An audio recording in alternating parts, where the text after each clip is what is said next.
लोकसभा निवडणुकीचे वारे देशात जोरदार वाहू लागलेत.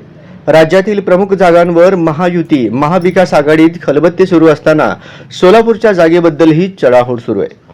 भाजपकडून इच्छुक असलेल्या उमेदवारांची नावे पुढे येत असताना प्रसिद्ध वकील गुणरत्न सदावर्ते यांना सोलापुरातून उमेदवारी दिली जाण्याची शक्यता व्यक्त केली जात आहे. भाजपकडून सदावर्ते यांच्या नावाचा विचार केला जात असल्याचे समजते. सोलापुरात महाविकास आघाडीच्या उमेदवार प्रणिती शिंदे मैदानात उतरणार आहेत. सोलापूर लोकसभा मतदारसंघासाठी भाजपकडून अद्याप उमेदवार निश्चित झालेला नाही. सोलापुरातील तेलुगू भाषिकांचा प्रभाव पाहता मूळचे तेलुगू भाषिक असलेल्या सदावर्ते यांना उमेदवारी देण्यासंदर्भात भाजपने विचार सुरू केलाय.